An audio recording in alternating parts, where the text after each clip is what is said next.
Hello and welcome to my studio. Do you ever have those moments where you feel really stuck, like you're not making any progress with your watercolour painting and you've got no idea how to move things forward? Well, I'm hoping that today's video might give you a few ideas and a few clues as to how you can push forward and really start to make really good progress and get to where you want to be with your watercolour painting. On the screen, you can see on the left, the larger painting is a recent painting of mine of some Thames sailing barges, and on the right is an attempt that I made when I just first started painting back in 2018. And I think you'll agree that I feel I have made quite a bit of progress. But then, of course, I've now been painting for 6 years. So the first and one of the most important things to say is don't rush the process. It takes time to learn a new skill that's as complex as watercolour painting.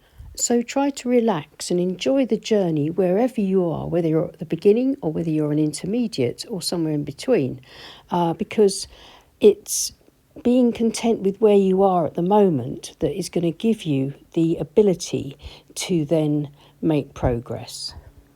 But just before we get into the video, here's a quick promo for my new book, Landscapes in Watercolour, Techniques and Tutorials for the Complete Beginner. It's now available to purchase from all good online bookstores.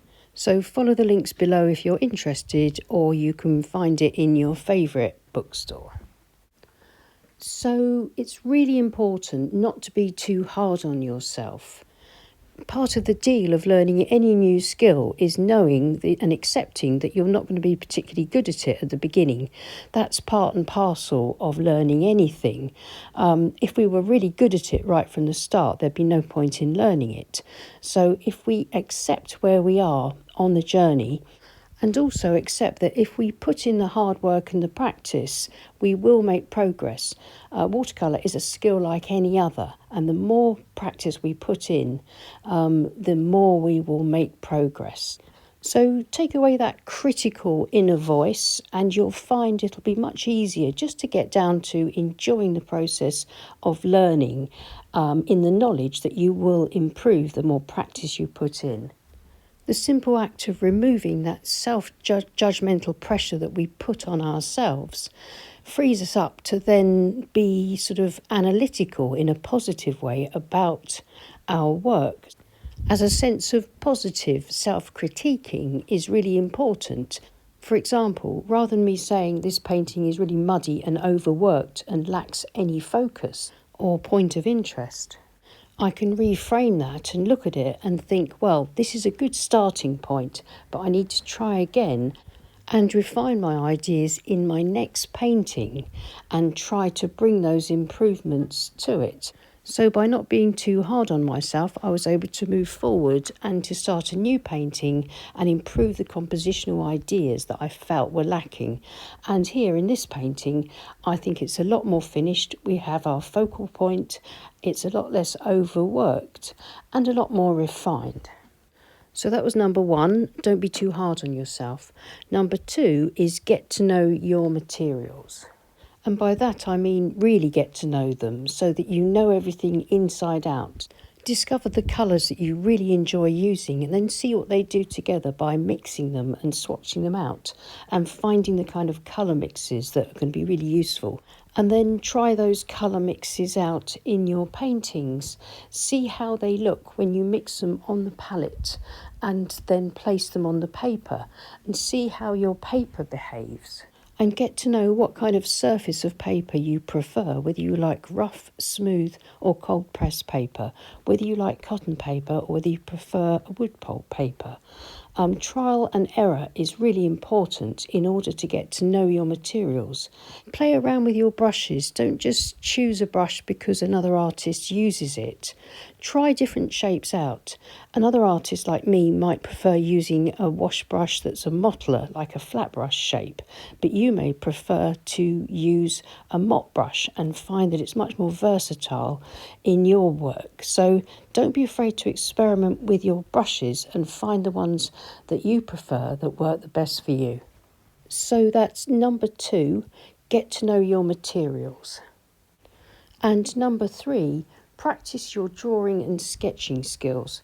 Don't shy away from this part of it, even if you really don't think you're very good at drawing.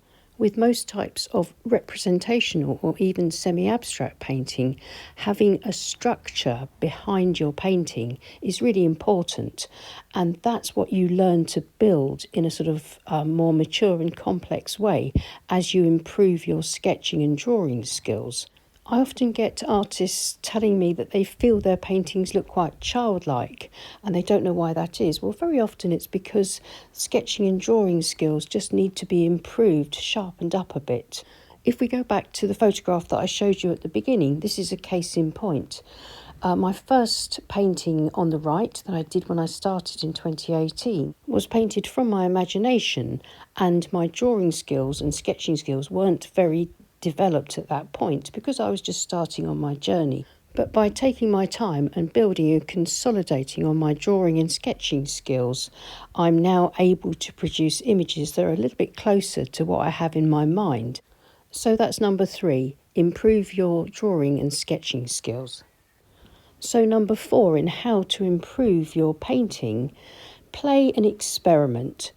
This is really important. So many beginner painters and intermediate painters get bogged down by trying to produce finished paintings all the time and wonder why their paintings look a bit derivative and any signs of progress seem to be almost non-existent.